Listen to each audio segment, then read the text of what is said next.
সময়কাল ১৯৯২ ছিল ২০ শতকের শেষ দশক। তখন ২৮ বছর সুদর্শন তাগড়া এক যুবক ছিলেন আমজাদ মির। উচ্চতা, শারীরিক গঠন আর ব্যক্তিত্ব সব মিলিয়ে তার থেকে চোখ ফেরানো কঠিন ছিল। রাজনীতির মাঠে তখন তিনি ছাত্র সংগঠনের সবচেয়ে মেধাবী, তুখোড় ও আলোচিত তরুণ ছাত্রনেতা। সভা সমাবেশ, সংবাদ সম্মেলন, মিছিল সব জায়গাতেই তার বিচরণ ছিল অবাধ। বক্তৃতায় ছিল যুক্তির শান, কণ্ঠে আত্মবিশ্বাসের দৃঢ়তা আর চোখে ভবিষ্যৎ নেতৃত্বের স্পষ্ট ছাপ। তিন ভাইয়ের মধ্যে তিনি ছিলেন সবচেয়ে সুদর্শন, সবচেয়ে প্রখর। সমর্থকদের চোখে তিনি ছিলেন আশার প্রতীক আর প্রতিপক্ষের কাছে ভয়ঙ্কর এক সম্ভাবনা। কিন্তু রাজনীতির মাঠ যেন উজ্জ্বল তেমনি নিষ্ঠুর। প্রতিপক্ষের সাজানো মিথ্যা মামলায় হঠাৎ করে আমজাদ মিরকে সপ্তাহখানেক জেল ঘানি টানতে হয়। তখন নিরুপমা নিধি নামে একজন মধ্যবয়সী, অভিজ্ঞ ও দৃঢ়চেতা নারী আইনজীবী তার মামলাটি হাতে নেন। সত্যের পক্ষে দাঁড়ানোর সেই সাহসের মূল্য তাকে দিতে হয় ভয়ঙ্করভাবে। মামলা চলাকালীন তার উপর পরিকল্পিত হামলা হয়, গুরুতর আহত হন তিনি। কিন্তু ভয় তাকে ১ ইঞ্চিও তার অবস্থান থেকে সরাতে পারেনি। অস্বীকৃতি জানালেও শেষ পর্যন্ত শারীরিক অবস্থার অবনতির কারণে বাধ্য হয়ে মামলাটির থেকে তিনি হস্তান্তর করেন তার সদ্য পাশ করা জুনিয়র আইনজীবীর হাতে, আফরোজা শেখ। বয়স তখন ২৭। বয়সের তুলনায় অভিজ্ঞতা কম হলেও তার ভেতরের দৃঢ়তা ছিল ধূমকেতুর মতন। চলনে ধীর, কথায় সংযত আর সিদ্ধান্তে অচল। সত্যের পথে লড়াই করাই ছিল তার একমাত্র আদর্শ। তিনি ভয় পাননি রাজনীতির রথী মহারথীদের, ভয় পাননি ক্ষমতার দাপটকে। যুক্তি, প্রমাণ আর আইন, এই ৩ অস্ত্রেই তিনি লড়েছেন। অবশেষে রাজনীতির রাজা, আয়ান রাজা মীরের মাধ্যম পূজ্য আমজাদ মীরকে আদালতের কাঠগড়ার নির্দোষ প্রমাণ করেন। শ্যামবর্ণের সেই তরুণী আইনজীবী আমজাদ মীরকে শুধু আইনি মুক্তি দেয়নি, তার হৃদয়ের গভীরে এক স্থায়ী আলো জ্বালিয়েছেন। আমজাদ মীর বুঝিয়েছিলেন এই নারী, তিনি তার প্রয়োজন নয়, তার জীবনের ভারসাম্য। তিনি সরাসরি বিয়ের প্রস্তাব দেন, কিন্তু স্পষ্ট ভাষায় সেই প্রস্তাব প্রত্যাখ্যান করেন আফরোজা শেখ। রাজনীতির এই কুলসিত ষড়যন্ত্রময় জগতে নিজেকে জড়াতে চাননি তিনি। ক্ষমতার গ্যাড়াকলে নিজের পরিচয় হারানোর কোনো ইচ্ছে ছিল না তার। কিন্তু আমজাদ মীরও ছিলেন একরোখা নাছোড়বান্দা। কথার কৌশল, সম্মানের প্রলোভন, সামাজিক চুক্তি সব ব্যবহার করা শেষ পর্যন্ত আফরোজার বাবাকে রাজি করান তিনি। তখন আর আফরোজার কিচ্ছু বলার ছিল না। আমজাদ মীর সুন্দর, সুদর্শন, বীর পুরুষ। তাকে একবার প্রত্যাখ্যান করা গেলেও বারবার করা দুষ্কর। আফরোজা শেখ একটি শর্ত রাখেন, তিনি নিজের নামে দেশের মাটিতে সত্যের পক্ষে লড়বেন, নিজের পরিচয় নিজের হাতে গড়ে তুলবেন। এই শর্তেই কারো আপত্তি ছিল না। সেখান থেকে শুরু হয় আমজাদ মীর ও আফরোজা শেখের জীবনের দীর্ঘ অধ্যায়।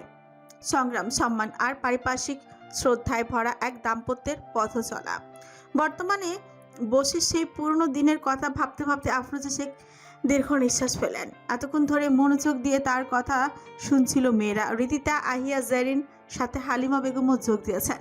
আজ তাদের বিবাহ বার্ষিকী। পুরো ৩৫ বছরের পথ চলা পূর্ণ করেছে তারা। মেয়েরা বায়না ধরে তাদের ৯০-এর প্রেম কাহিনী শোনার জন্য। আফরোজা শেখ সেটা উপেক্ষা করতে পারেননি। হঠাৎ রিদিতা প্রশ্ন করে বসে, আপনি বাবাকে খুব ভালোবাসেন তাই না আম্মা? আফরোজা শেখ মৃদু হাসলেন। সে হাসতে ছিল স্মৃতি আর তৃপ্তি। তোমার শ্বশুর মশাই মানুষটাই এমন, ভালো না বেশের উপায় আছে? প্রথম দিকে আমি রাজি না থাকলেও ধীরে ধীরে তার প্রেমে পড়তে বাধ্য হয়েছি। তবে সেটা তাকে বুঝতে দেয়নি, কারণ আমি দেখতে চেয়েছিলাম তার ধৈর্য কত দূর যায়। কিন্তু সে আমাকে আর আমার আব্বাকে এমনভাবে ফাঁসালো যে ওই সপ্তাহেই বিয়ে হয়ে গেল। তোমার বাবাকে বাইরে থেকে যতটা কঠোর মনে হয়, ভেতর থেকে সে ততটাই কোমল। আমি আজও তাকে যত দেখি ততই মুগ্ধ হই। রিদিতা গভীর মনোযোগে শাশুড়ির মুখের দিকে তাকিয়ে রইল। এই বয়সেও এত অটুট ভালোবাসা, এত শ্রদ্ধা এক বিন্দুও কমেনি। এই নারীকে সে যতবার দেখে ততবারই মুগ্ধ হন। মনে মনে ভাবল, একজন নারী কিভাবে এতটা পরিপূর্ণ হতে পারে? আমি কি পারবো কখনো এমন হতে? হয়তো না, কারণ পৃথিবীতে একজনের জায়গা আরেকজন কখনোই পুরোপুরি নিতে পারে না। সাহস সঞ্চয় করে সে আবার প্রশ্ন করল, আচ্ছা আম্মা, আপনার মতো হতে হলে আমাকে কি কি করতে হবে? আমাকে আপনি শেখাবেন? আফরোজা সে কিছুটা অবাক হলেন, ক্ষীণ হেসে স্নেহ ভরে মাথায় হাত বুলিয়ে বললেন, অবশ্যই শেখাবো। সত্যি? উৎফুল্লে রিদিতার চোখ ঝলমল করে উঠল। আফরোজা শেখ আবারও এক অমায়িক হাসি দিলেন, কণ্ঠ দৃঢ় করে বললেন, হ্যাঁ, তবে একটা কথা কি জানো, প্রত্যেকটা মানুষের আলাদা আলাদা জ্ঞান, গুণ, রূপ, রং থাকে, যার কারণে তুমি চাইলেও আমি হতে পারবো না, আর আমি চাইলেও তুমি হতে পারবো না। হ্যাঁ, তুমি কিছুটা অনুকরণ করে চলতে পারবে, কিন্তু তোমার সত্তা বদলাবে না।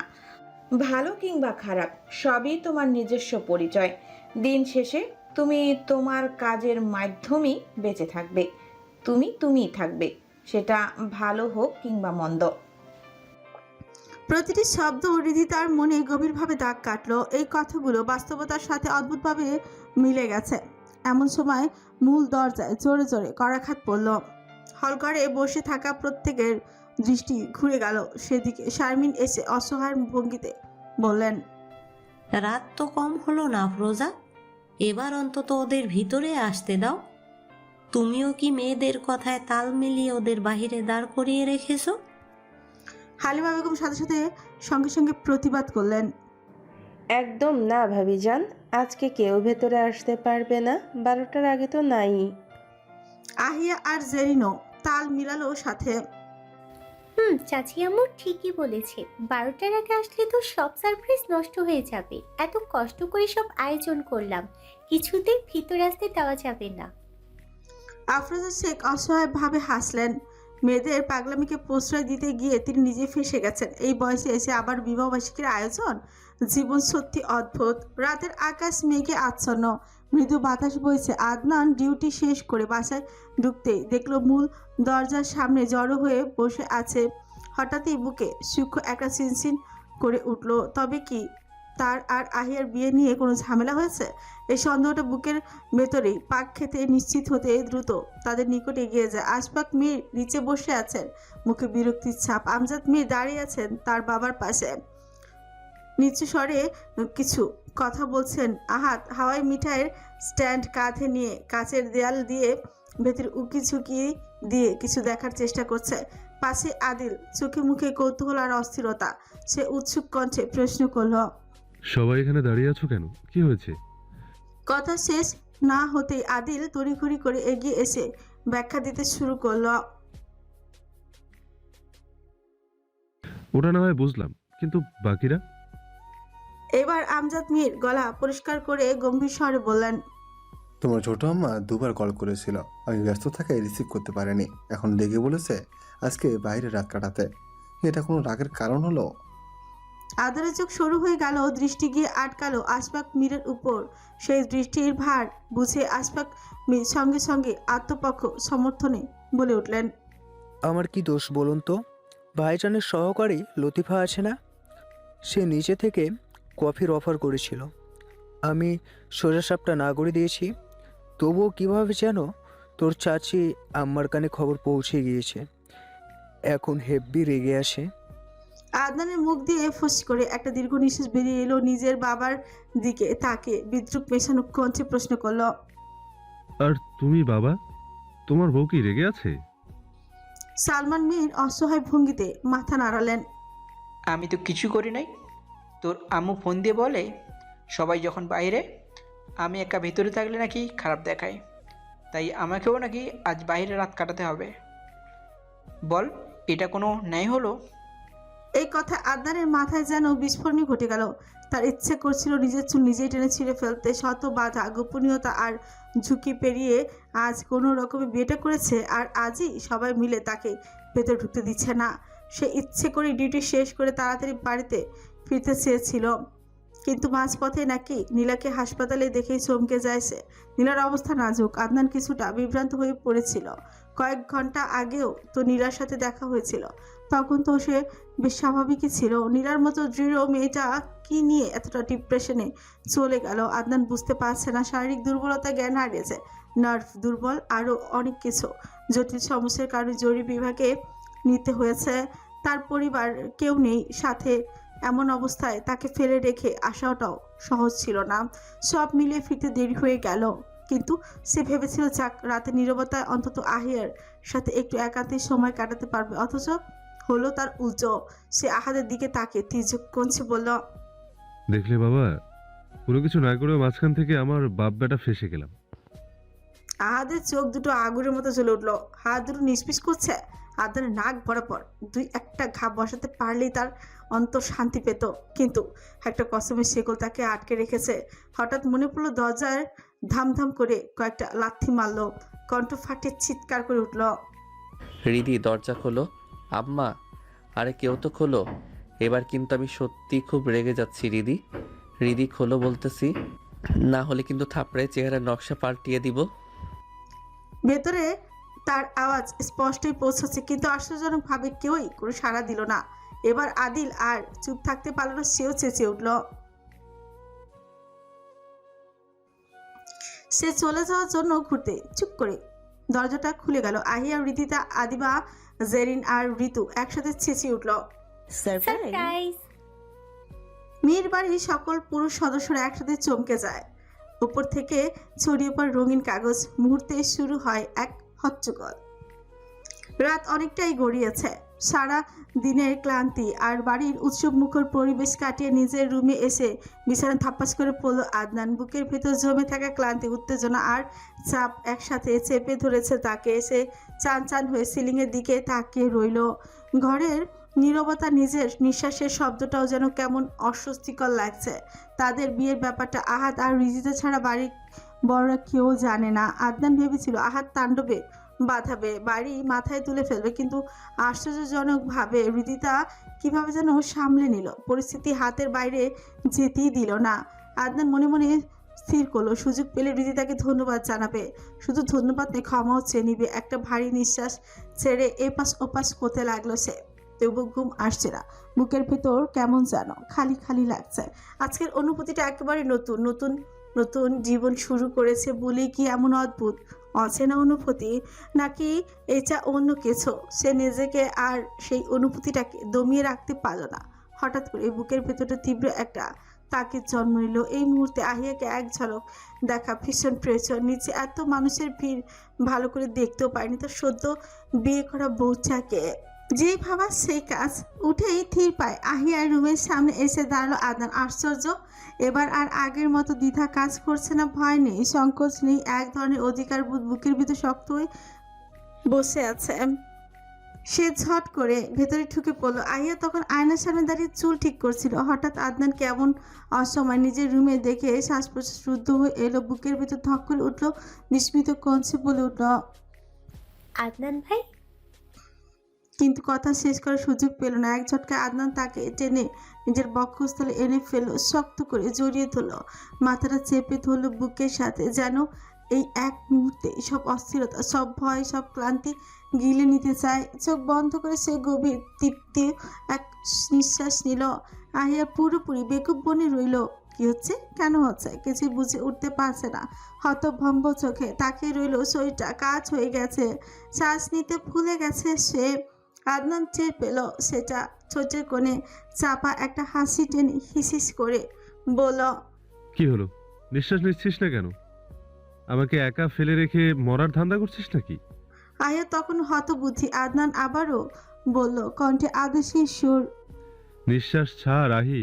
এবার আহিয়া ঘন ঘন এলোমেলো শ্বাস নিতে লাগলো। সবকিছু যেন তাল হারিয়ে ফেলেছে, মাথা ছিমছিম করছে। আদনানের হাতের বাঁধন আরো শক্ত হলো, কণ্ঠ নিচু, ভারী, প্রায় ভাঙা গলায় বলল, আমার তোকে প্রয়োজন আহি, ভীষণ প্রয়োজন।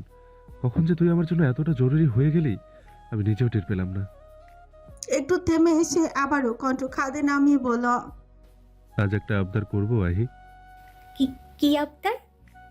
আদনান তার মাথাটা আলতো করে একটু তুলে ললাটে মৃদু নরম উষ্ঠজোড়া ছুঁয়ে দিল। এক গ্রাস অধিকার নিয়ে বলল, আমার ধৈর্য শেষ চূড়ায় পৌঁছে গেছে, আমার সাথে আপোষ করে নে না আজ। এই মুহূর্তে আহিয়ার জন্য সম্পূর্ণ নতুন অচেনা দম বন্ধ করা। সে একেবারে এলোমেলো হয়ে গেল। লজ্জায় কান দুটো গরম হয়ে উঠল। সেই লজ্জা ঢাকতেই সে মুখ গুজে দিল আদনানের বুকের মাঝখানে। আদনান তৃপ্তির হাসি হাসল। তাদের নতুন অনুভূতির মাঝখানে এক অদৃশ্য বোঝাপড়া ছুড়ে এলো। ঠিক তক্ষুনি বাইরে থেকে ভেসে এলো রিদিতার কঞ্চ। আহিয়া আহি। আহিয়া যেন বিদ্যুতের স্পৃষ্টে হয়ে ছিটকে সরে গেল। আদনানও কিছুটা অপ্রস্তুত হলো। দ্রুত আহিয়ার গালে দুহাত রেখে ফিসফিস করে বলল, আমি দেখছি তুই কিন্তু ঘুমিয়ে পড়িস না। আমি আবার আসবো, কেমন? আহিয়া হ্যাঁ না কিছুই বলল না, শুধু লাজের ভারে দৃষ্টি নামিয়ে নিল। আদনান বেরিয়ে আসে। রীতিতা স্তম্ভিত হয়ে গেল। এক মুহূর্তের জন্য ভুলে গিয়েছিল আহিয়া এখন বিবাহিত। ইস, কি লজ্জার বিষয়। আদনানের মনে মনে অনুতপ্ত হলো। এই সময় রীতিতা আহিয়ার রুমে আসার কথা না, হয়তো আহাদের সাথে মান অভিমান এখনো ভাঙেনি। তার জন্য রীতিতাকে এত বারবার কঠিন মুহূর্তের মুখোমুখি হতে হচ্ছে। আজ আবারও এই মান অভিমান। রীতিতা একটু অস্বস্তি হলো আদনানকে এভাবে চেয়ে থাকতে দেখে। সে দ্রুত পাশ কাটিয়ে চলে যেতে নিল। ঠিক তখনই পেছন থেকে আদনানের গম্ভীর স্বর তাকে থামিয়ে দিল। রিদিতা। রীতিতা থমকে গেল। আদনান ধীর পায়ে তার সামনে এসে দাঁড়ালো। কণ্ঠে অনুশোচনা আর কৃতজ্ঞতা মিলেমিশে। তোমাকে ধন্যবাদ জানানোর ছিল। কেন? এই যে তুমি আমার আর আহিয়ার বিষয়টা সামলে নিয়েছো, এমনকি আমার পাগল ভাইটাকেও। রীতিতার দৃষ্টি সরিয়ে নিল। নিচের দিকে তাকে শান্ত স্বরে বলল, এটা আমার দায়িত্ব। তাছাড়া আহিয়া আমার বন্ধু, আমার বোন। আপনি আমার বড় ভাইয়ের মতো, এতটুকু তো করতেই পারি। আদনান এক দণ্ড চেয়ে রইল তার নিষ্পাপ মুখটার দিকে। আজ প্রথমবার গভীরভাবে লক্ষ্য করলো রীতিতার মুখে এক ধরনের কোমল মায়া লুকিয়ে আছে। হয়তো এই কারণেই আহাত তার জন্য পাগল। একটা দীর্ঘ নিঃশ্বাস ছেড়ে আদনান বলল, যখন বড় ভাইয়ের চোখেই দেখ, তখন বড় ভাই মনে করে আমার করার সব অন্যায় ক্ষমা করে দিতে পারবে। আমি সত্যি দুঃখিত। আহিয়াকে পাওয়ার লোভে আমি হিতাহিত বোধশক্তি হারিয়ে ফেলেছিলাম। সেদিন যদি আমি তোমার ব্যাপারে ওদেরকে না বলতাম, তাহলে হয়তো তোমার উপর এত বড় আক্রমণ হতো না। আপনি কি বলছেন আমি বুঝতে পারছি না। ওরা কারা? তোমাকে আহাত বলেনি কিছু? রীতিতা ডানে বামে মাথা নাড়লো। আদনান একটু দ্বিধা নিয়ে বলতে শুরু করলো, আমার মনে হয়েছিল আহাত তোমাকে সব বলে দিয়েছে। আসলে নির্বাচনের আগে আহাতকে বাঁচাতে গিয়ে তোমার যে গুলি লেগেছিল, আসলে সেদিন তোমার উপর। কথা শেষ করার আগে বজ্রধ্বনির মতো ভেসে এলো আহাদের কণ্ঠস্বর। রিদি। দুজনে চমকে উঠলো। মুহূর্তের ভেতরই বাতাসটা ভারী হয়ে গেল। আদনান অনিচ্ছা সত্ত্বেও এক পা পিছিয়ে যায়। আহাদ দ্রুত এসে রীতিতাকে নিজের দেহের আড়ালে টেনে আদনানের সামনে প্রাচীরের মতো দাঁড়িয়ে গেল। চোখে আগুন, কণ্ঠে শীতল কিন্তু ধারালো রুক্ষতা। ঘরে যাও রিদি। রীতিতা তখনও স্তব্ধ। কি করছে তার মস্তিষ্ক যেন কিছুই ধরতে পারছে না। আহাদের গলায় এবার গর্জন নামলো, ধৈর্যের শেষ সীমা ছুঁয়ে। আমি রুমে যেতে বলেছি রিদি, একবার বললে কথা কানে যায় না। আদনান ছিল বলে রীতিতা আর বাড়াবাড়ি করল না। নিঃশব্দে বাধ্য মেয়ের মতো মাথা নিচু করে নিজেদের ঘরের দিকে চলে গেল। তার পায়ের শব্দ মিলিয়ে যেতেই যেন বাঁধ ভাঙল আহাদের। এক ঝটকায় সে আদনানের কলার চেপে ধরল। তার চোখ দুটো জ্বলছে হিংস্র বেপরা, ঠিক যেন শিকার সামনে পাওয়া বুনো পশু। তাতে তৎ চেপে নিচু বিষাক্ত স্বরে বলল, আমি তোকে বলেছিলাম না আমার রিদির কাছ থেকে দূরে থাকবি? তোর সাহস হয় কি করে ওর সাথে কথা বলার? একটু থেমে আরো নিচু স্বরে যোগ করল, আমি তোকে এক বিন্দু বিশ্বাস করি না আদনান। নিজের স্বার্থের জন্য তুই আর কতটা নিচে নামবি, আর কত? আদনান ছটকা মেরে আহাদের হাত সরিয়ে দিল। শার্টের কলার ঠিক করতে করতে ঠান্ডা অথচ চিরকঞ্চে বলল, আমি তোকে আগেও বলেছি, এখন আবারও বলছি, সেদিন যেটা করেছি ভুল করেছি, তার জন্য আমি অনুতপ্ত। আমি এখন বুঝতে পারিনি, আমি তখন বুঝতে পারিনি। আহাত এক পা এগিয়ে এলো, তর্জনী তুলে চোখে চোখ রেখে বলল, কণ্ঠে জমে থাকা আগুন, তুই যেটা করেছিস সেটা ক্ষমার অযোগ্য। সেদিন যদি ওটা রাবার বুলেট না হয়ে থার্ড বুলেট হতো, তাহলে রিদিতার কি হতো তোর কোনো ধারণা আছে? দুন্দার যদি আমাকে না বলতো তাহলে আমি জানতেই পারতাম না যে তুই মাতব্বরের সাথে হাত মিলিয়েছিস। আমাকে ধ্বংস করতে রিদিকেই কেন বেছে নিলি? হ্যাঁ, আদনান এবার কণ্ঠ নামিয়ে আনলো, শব্দগুলো ছিল স্থির কিন্তু তার ভেতরে টানা পড়ে স্পষ্ট। তুই ভুল বুঝছিস আহাত। আমি মাতব্বরের সাথে হাত মিলাইনি। মাতব্বর নিজেই আমার চেম্বারে এসেছিল। কোনোভাবে সে জেনে গেছে আমার আর তোর ছোটবেলা থেকে বনিমরা নেই। সে তোর দুর্বলতা জানতে চেয়েছিল, যেটা আমারও জানার প্রয়োজন ছিল। আমি তোর আর হৃদিতার সম্পর্কটা নিয়ে দ্বিধায় ছিলাম, নিশ্চিত হতে চেয়েছিলাম। তাই মাতব্বরকে তোদের ব্যাপারে বলি, শুধু তোর রিয়াকশনটা দেখার জন্য। আহাতের চোখ আরো কঠিন হয়ে উঠল। আদনান বলতে লাগলো, আর আমি শিওর হলাম তোর জীবনে হৃদিতা কতটা প্রভাব ফেলে। আমি তোকে জব্দ করতে চেয়েছিলাম শুধু আহির জন্য। আমি যদি অপরাধী হই, তুইও একদিক থেকে সমান অপরাধী। তুই যদি শুরুতে আহির আর আমার সম্পর্কটা মেনে নিতি, তাহলে আমাকে এসব করতে হতো না। আর ঠান্ডা গলায় একটা হুঙ্কার ছাড়লো, যাতে দাঁত চেপে বলল, খোদার কসম আদনান, আমি যদি রিদিকে কসম না দিতাম তাহলে এখন তোর কি হাল করতাম আমি নিজেও জানি না। সেদিন শাহবাগ চত্বরে নির্বাচনের কোলাহল আর ভিড়ের মাঝে আহিয়া আর রিদিতার উপস্থিতি মোটেও আকস্মিক ছিল না। সেটা ছিল আদনান আর মাতব্বরের পূর্ব পরিকল্পিত চাল। গুলিটা সেদিন আহাদের জন্য নয়, সরাসরি নিশানা করা হয়েছিল রিদিতাকেই। বেচারি রিদিতা ভেবেছিল গুলিটা আহাদের দিকে ছোড়া হয়েছে। তাকে বাঁচাতে গিয়ে নিজেই ঝাঁপিয়ে পড়েছিল সামনে। হয়তো এই একটুখানি ভুলই বোঝাবুঝি সেদিন তাকে নিশ্চিত মৃত্যুর হাত থেকে বাঁচিয়ে দিয়েছিল। আজ যখন জানতে পেরেছে ড্রাইভার এই ষড়যন্ত্রের সাথে জড়িত, তখন সে ড্রাইভার কেমনভাবে সাহায্য করেছে যে সে এখন নিজের ছায়াকেও ভয় পায়। সেদিনই চাকরি থেকে বের করে দিয়ে নতুন ড্রাইভার রেখেছে। এই ঘটনার কিছুই সে পরিবারের কাউকে জানায়নি, এমনকি হৃদিতাকেও না, কারণ সে জানে সবাই আদনানকে যে সরল নির্দোষ চোখে দেখে, সেটা ভেঙে গেলে ভয়ঙ্কর তিক্ততা জন্ম নেবে, কষ্ট পাবে। বিশেষ করে চাচি আম্মা আর আহিয়া, তাদের দুজনেরই প্রিয় আদনান। আহাত সেটা চায় না, সে চায় না কেউ কষ্ট পাক। যদিও তার নিজের কর্মকাণ্ডে সবাই বিরক্ত হয়, কিন্তু আদনান তাদের কাছে আলাদা। সেখানে কোনো আঁচ পড়ুক সেটা কোনোভাবেই চায় না। তবুও সত্যটা তো সত্যই। আদনান তাকে জব্দ করতে আহিয়া আর আহিয়াকে পেতে এই নোংরা একটা খেলায় নেমেছিল সে। এই ঘোর অন্যায়, নির্মম অন্যায় তার সবচেয়ে দুর্বল জায়গায় আঘাত করেছে। আর এই অপরাধের জন্য আহাত আদনানকে ক্ষমা করবে না, কখনোই না। এসব ভাবতে ভাবতে পাহাড় সম রাগ নিয়ে নিজের ঘরে ঢুকলো আহাত। রুমে ঢুকে থমকে গেল। সামনে দাঁড়িয়েছে রিদিতা, দু হাত বুকে ভাঁজ করা, ছোটজোড়া শক্ত করে চেপে ধরা চোখে স্পষ্ট অভিমান। তবে সেটা আহাদের আগুন সম রাগের তুলনায় কিছুই না। আহাত এক মুহূর্তে সময় নিল, ঝট করে তার বাহু শক্ত করে চেপে ধরল, কণ্ঠে রুক্ষতা, সাথে দখলদারির অধিকার। এই আল্লাহর বান্দিয়েই আদনানের সাথে এত কথা কিসের? হ্যাঁ, এত ঘেঁষাঘেঁষি করার সাহস কে দিল তোমাকে? কতবার বলেছি আদনানের আশেপাশে যাবে না, কতবার। তার চোখ দুটো সংকীর্ণ করে গর্জে উঠল। হৃদিতা নিজের বাহু ঝাঁকিয়ে ছাড়িয়ে নিল, কণ্ঠে জমি থাকা অভিমান ছড়িয়ে পড়ল। আদনান আমার বড় ভাইয়ের মতো, ভাসুর হয় আমার। হাত এক কদম কাছে এসে গলার স্বর নামালো। এই স্বর নরম স্বরের আড়ালে লুকিয়ে থাকলো সবচেয়ে ভয়ঙ্কর হুঁশিয়ারি। তোমার ভাসুর হোক আর শ্বশুরই হোক, সবাই তোমার জন্য পরপুরুষ। আমি এই দুইজনের আশেপাশেও যেন তোকে না দেখি। এই কথাটা ভালো করে মাথার ভেতর গেঁথে নে। হৃদিতার বুকের ভিতর জমে থাকা রাগ আর ক্ষোভ ধরে রাখা গেলই না। সে ধপ করে সোফা বসে পড়ল, চোখ জ্বালা করছে, গলা ধরে আসছে। হাত বুঝলো ভীষণ অভিমান করেছে তার প্রেয়সী, কিন্তু তাতেও তার সিদ্ধান্ত বদলানোর কোনো উপায়ও নেই। সে কখনই তার প্রেয়সীকে অন্য কারোর সাথে ভাগ করবে না, নিজের বাপের সাথেও না। কিছুটা গভীর স্বরে ডাকলো, এখন আবার গাল ফুলিয়ে বসে আছো কেন? অনেক রাত হয়েছে, এদিকে আসো, আমি ঘুমাবো। হৃদিতা ঝট করে দাঁড়িয়ে পড়ল, কণ্ঠে স্পষ্ট প্রতিবাদ।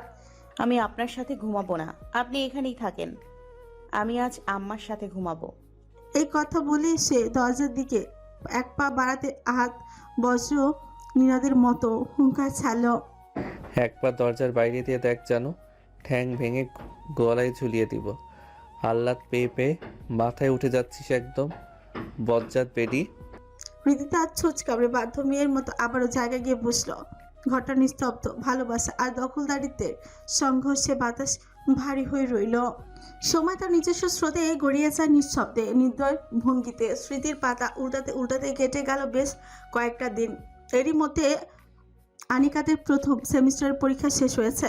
গতকালই শেষ প্র্যাকটিক্যাল জমা দিয়ে এসেছে সবাই। আর আজ সন্ধ্যাতে আহিয়া আর হৃদিতার হলুদের অনুষ্ঠান।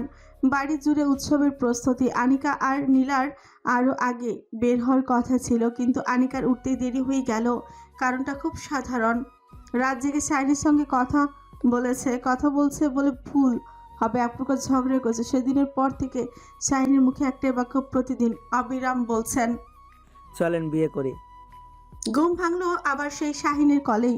সকাল সকাল আনিকার মেজাজটা এমনিতে টকবক করে ফুটছিল, তার উপর এই কল যেন আগুনে ঘি ঢালো। আজব, বিয়ে ছাড়া দুনিয়ার আর কোনো শব্দ নাই নাকি?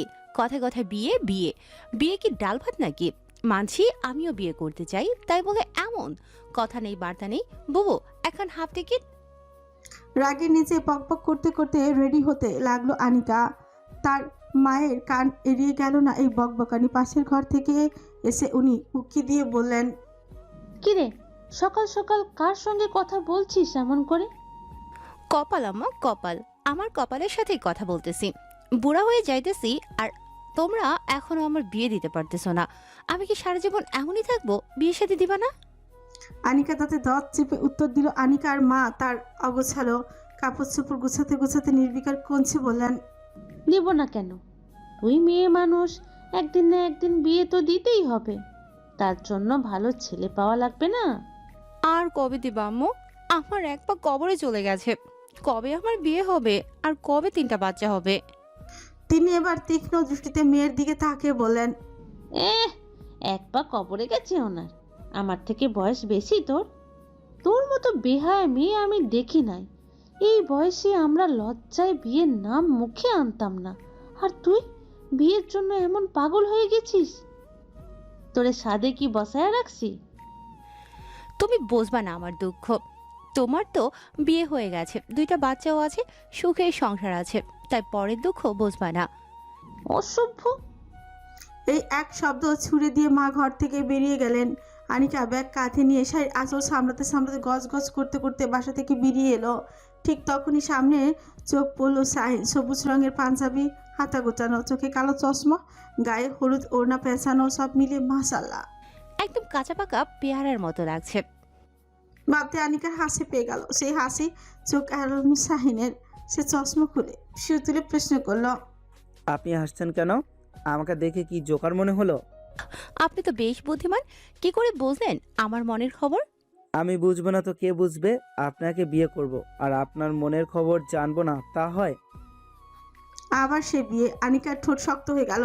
এতদিন সে একাই বিয়ে বিয়ে করতো, তাই আহিয়াদের কাছে বিরক্ত লাগতো। এখন দেখছে তার থেকেও বড় বিয়ে পাগল দুনিয়া বিদ্যমান। কপালে বিরক্তির ফাঁস ফেলে বলল, আপনার কি বিয়ে ছাড়া আর কোনো কথা নেই?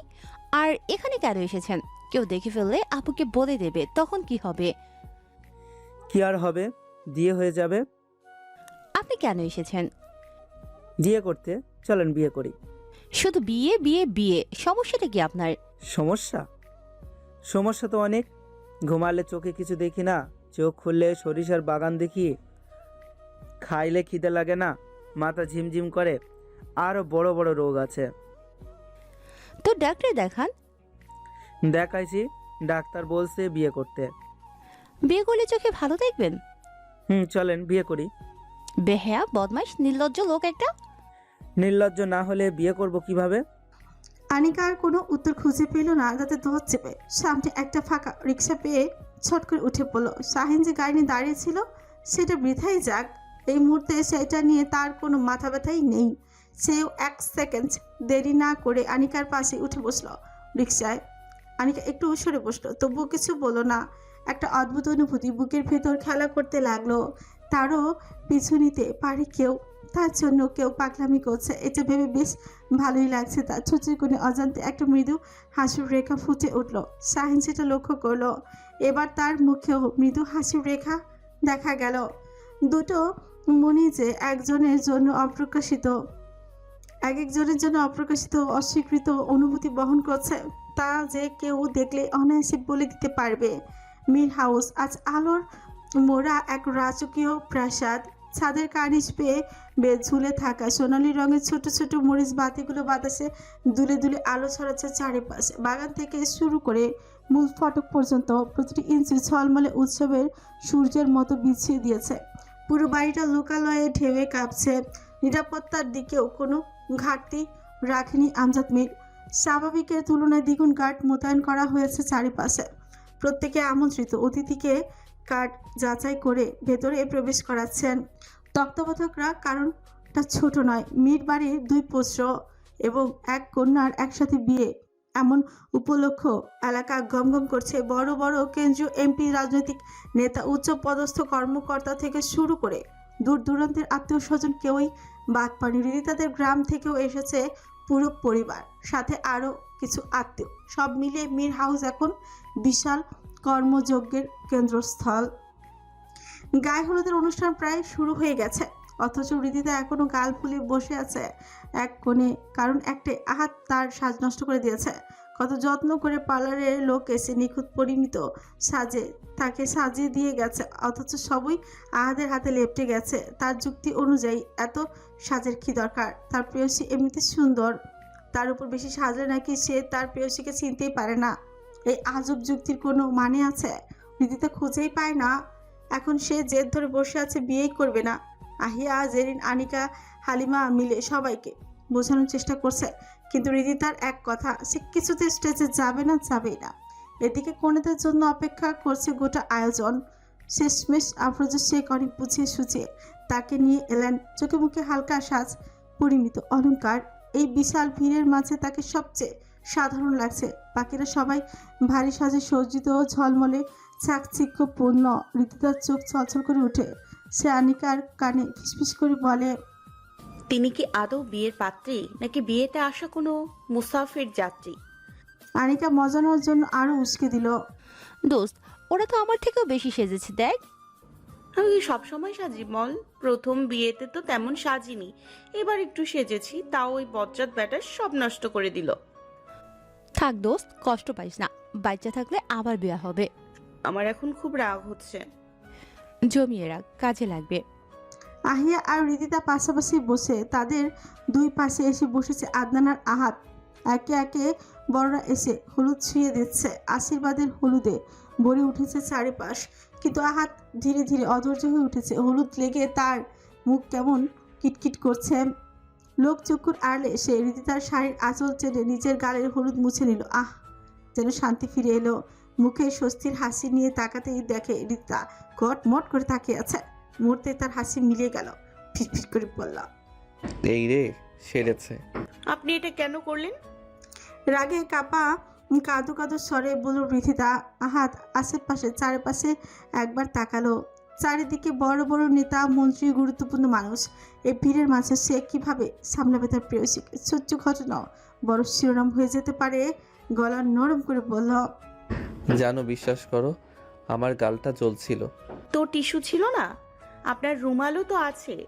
রিদিতার কানের কাছে ঝুঁকে হিসিস করে বলল আহাত রাজা, বউয়ের আঁচল দিয়ে মুখ মোছাতে যে শান্তি থাকে, সেটা টিস্যু কিংবা রুমালে থাকে না। অদ্ভুতভাবে কথাটা রিদিতার ভালো লেগে গেল। সে আর কিছু বলল না। আর বলেই বা কি হবে? আহাত রাজা তো আহাত রাজাই, জন্মগতিক খাট্টারা। শুনেছে জন্মের সময়ও নাকি মাথার বদলে আগে পা বের হয়েছিল। ডাক্তাররা নাকি হিমশিম খেয়েছিল। বয়স বাড়ার সাথে সাথে সেই তেরামি শুধু রূপ বদলেছে, কমেনি। এমন সময় তুহিন আর রিয়াদ এসে আহাতকে চেনে দাঁড় করালো। স্টেজে নাচের পারফরমেন্স আছে। তাদের সাথে যোগ দিল শাহিন, শাওন, নাদিম, তানভীর আর আদিল। আদনানকে টানতেই সে সরাসরি নাকচ করে দিল। এসব ছেলে মানুষই পাগলামো তার ধাঁচে নেই। সে আহিয়ার পাশে দৃঢ় হয়ে বসে থাকলো। মাঝে মধ্যে ছোড়া চোখে আহিয়ার দিকে তাকাচ্ছে। আজ আহিয়াকে অন্যরকম লাগছে। হলুদ আর সবুজ শাড়ির মিশ্রণে মেয়েটাকে যেন আরো মোহনীয় লাগছে, মোহনীয় হয়ে উঠেছে। তার দৃষ্টির ভার টের পেয়ে আহিয়া লজ্জা মিলিয়ে গেল। আদনানের এই গভীর দৃষ্টি সে আজকাল আর সহ্য করতে পারে না সহজে। এই গমগমে পরিবেশের মাঝে শুরু হয়ে গেল আদিল আর জেরিনের সেই চিরচেনা টম অ্যান্ড জেরির লড়াই। দুজনের কেউ কাউকে 1 ইঞ্চিও ছাড় দেওয়ার পক্ষপাতী নয়। সুযোগ পেলে খোঁচা, প্রতিশোধ আর পাচা আঘাত চলতে থাকে সমান তালে। এই অনাকাঙ্ক্ষিত থাকা আদিলের হাতে থাকা রঙের ঢালা উল্টে গিয়ে সোজা আশ্রে পড়ল জেনের উপর। তাকে চেনার উপায় রইল না। ভুতুম প্যাঁচার মতো লাগছে চোখে, মুখে, চুলে, শাড়ির আঁচলে সর্বোচ্চ রঙের দাপট। আদিল তো হেসে কুচি কুচি, কিন্তু জেনেও কম যায় না। এক সেকেন্ডও দেরি না করে সে ঝাঁপিয়ে পড়লো। আদিলকেও রং মেখে বানিয়ে দিল একেবারে রঙিলা কাকাতুয়া। মাথা থেকে পা কিছুই বাজ রাখলো না। এবার আদিলের মুখে হাসি মিলিয়ে গেল নিমিষে। জেরিন পেট্রোম মাখা কঞ্চে হেসে পড়ল। বাহ, পুরোই আক্কাসের বাপ ঝাক্কাস, একদম পারফেক্ট। আদিল চোখ মুখ কুচকে তাতে ধত চেপে বলল। জেরিন ছোট পাকে নির্বিকার ভঙ্গিতে উত্তর দিল। মজা কোথায় করলাম? তুমি আমাকে লাগিয়েছো, আমি তোমাকে শোধবোধ। দাঁতে দাঁত কুচিল হাসি আদিল ফুস করে উঠল। কথা শেষ হতে না হতেই জেরিন এক দৌড়ে ছুট দিল আর পিছু নিল আদিল। আজকে এই জেরিকে সে সায়স্তা করে ছাড়বে, এই পণ নিয়ে দৌড়াচ্ছে। মেয়েটা দিন দিন মাথায় উঠে যাচ্ছে আর সে কিছুই বলছে না। এটা আজ চলবে না। দৌড়াতে দৌড়াতে হঠাৎ করেই থেমে গেল আদিল, কারণ কোলাহল, হাসি, গান আর উল্লাসের ভিড় চিরে হঠাৎই ভেসে এলো এক চাপা কান্নার শব্দ। খুবই করুণ, খুবই অসহায় সেই কান্নাটা। শব্দটা আসছে আহাদের ঘরের দিক থেকে। আদিলের বুক নরম হয়ে কেমন করে উঠল। ঘরের দরজাটা খানিকটা ফাঁকা। কৌতূহল আর অস্বস্তি মিলিয়ে মিশিয়ে সে ধীরে ধীরে এগিয়ে গেল দরজার দিকে। মাথার ভেতর একটাই প্রশ্ন ঘুরপাক খাচ্ছে। দরজাটা ঠেলে ভেতরে পা রাখতে আদিলের চোখে ধরা পড়লো একেবারে অপ্রত্যাশিত দৃশ্য। নীলা মেঝেতে বসে আছে, দু হাঁটুর ভাঁজে চিবুক ঠাকানো, কাঁধ দুটো কাঁপছে। ডুকরে ডুকরে কান্নাটা এমন যে শব্দ বের হচ্ছে না, শুধু ভেতর আর্তনাদ গলায় আটকে আছে। আদিলকে দেখা মাত্র নীলা চোর ধরা পড়ার যাওয়ার মতো চমকে উঠলো। ধরফড়িয়ে উঠে হাতের উল্টো পিছু তাড়াহুড়ো করে চোখ মুছে মুখে স্বাভাবিকতার মুখোশ টানার প্রাণপণ চেষ্টা করলো, কিন্তু ততক্ষণে দেরি হয়ে গেছে। তার লাল হয়ে যাওয়া চোখ, কাপা ছোট, অস্থির নিঃশ্বাস আদিলের চোখ এড়িয়ে যেতে পারেনি। কই কাঁদছিলাম? নীলার কণ্ঠে ভাঙা কাঁচের মতো ভঙ্গুরতা। কথাটা বলে সে মুখ ঘুরিয়ে নিল। আদিল এক পা এগিয়ে এলো, তার বুকের ভেতর অজানা আশঙ্কা দানা বাঁধছে। নীলা ধীরে ধীরে তার দিকে তাকালো, যেন আদিলের চোখে নিজের জন্য কোনো অবলম্বন খুঁজছে। ঢাক টেনে গলা পরিষ্কার করার বৃথা চেষ্টা করে বলল, পাপা আর মাম্মার ডিভোর্স হয়ে গেছে। শব্দটা আদিলের মুখ থেকে বেরোলো অবিশ্বাস আর ধাক্কার মিশালে। নীলা মাথা নিচু করে ফেলল, ঠোঁট শক্ত করে চেপে ধরল, যেন ভেতরে তীব্র যন্ত্রণাটা আর বাইরে বেরিয়ে না আসে। এই চরম সত্যিটা সে জেনেছে মাত্র গত সপ্তাহে। এতদিন মা বাবা দুজনই বিষয়টা তার কাছ থেকে লুকিয়ে এসেছে। হঠাৎ করে তার সামনে ভেঙে পড়েছে একটা গোটা পৃথিবী। নীলা মাঝে মাঝেই ভাবে তার জীবনের সুখের কোনো স্থায়ী ঠিকানা নেই। একটার পর একটা দুঃখ এসে তাকে নিঃশেষ করে দিচ্ছে তিলে তিলে। আজ আবারও সেই দুঃখের উপর নতুন করে আঘাত করছে যাকে সে নিঃশব্দে একতরফা ভালোবেসে এসেছে। তার বিয়ের আয়োজন চোখের সামনে দেখতে হচ্ছে। এর চেয়ে তো ভালো ছিল সে নীলা বিষ পান করেই শেষ হয়েছে। তোর বাবা আর আঙ্কেল সব জানে, শুধু আমি জানতাম না। কি বোকা আমি। নীলা নিঃশ্বাস ছাড়লো নিজের উপর নিজেই। বিদ্রুপময় হাসলো সে। পরের মুহূর্তে বাদ ভাঙা কান্না হু হু করে কেঁদে উঠলো। আদিল ভাবলো সে হয়তো মা বাবার বিচ্ছেদের কষ্ট ভেঙে পড়েছে, কিন্তু নীলার ভিতরে জমে থাকা নীলসের যন্ত্রণার অতল গভীরতা সে বুঝতে পারল না। প্রস্তুতভাবে তাকে শান্ত করার চেষ্টা করলো। তার অস্বাভাবিক অবস্থা দেখে শেষে নিজের মায়ের কাছে নিয়ে গেল। অন্যদিকে এই পুরো দৃশ্যটাই ধরা পড়েছে আহাদের চোখে। হলুদের কারণে গালে অস্বস্তিকর জ্বালা ধরছিল তার। ভাবছিল একটু রোজ ওয়াটার লাগালে হয়তো জ্বালা কমবে, সেই ভাবা নিয়েই এদিকে আসা। কিন্তু এসে নীলার অবস্থা দেখে তার বুকের ভিতরে তীব্র অপরাধবোধ চেপে বসলো। তার পাশে দাঁড়িয়ে থাকা তুহিন সবই লক্ষ্য করেছে। মাথার ভিতরে একটা প্রশ্ন ঘুরপাক খাচ্ছিল। শেষমিশ আর চেপে রাখতে না পেরে বলেই ফেলল, আমার কেন জানি মনে হচ্ছে নীলা তোকে ভালোবাসে। তুই কি এসব জানিস না? জানি। ফুস করে নিঃশ্বাস ছাড়লো আহাদ। তুহিন কিছুটা অবাক হয়ে তাকালো। তাহলে চুপ করে আছিস কেন? কিছু বলিস না কেন? কি বলবো তুহিন, ছোটবেলা থেকে নীলাকে আমি বোনের চোখেই দেখেছি। আহিয়া আর নীলাকে কখনো আলাদা করে ভাবিনি, কিন্তু যেদিন বুঝলাম ও আমার জন্য অন্যরকম অনুভূতি বহন করছে, সেদিন থেকেই ইচ্ছা করে দূরত্ব রাখি, যেন সেই অনুভূতিটা বড় না হয়, প্রশ্রয় না পায়। নীলাকে অন্য চোখে দেখা আমার পক্ষে অসম্ভব। তুহিন ওদের চলে যাওয়ার দিকে তাকিয়ে ধীরে বলল, সেটা তো আমিও জানি, কিন্তু নীলাটা কষ্ট পাচ্ছে, দিন দিন ওর কষ্ট বাড়ছেই। আমার মনে হয় এবার ওর একজন জীবনসঙ্গী দরকার, যে ওকে বুঝবে, আগলে রাখবে, প্রায়োরিটি দিবে। তোর তো চেনা জানা অনেক লোক আছে, কিছু একটা করতে পারিস।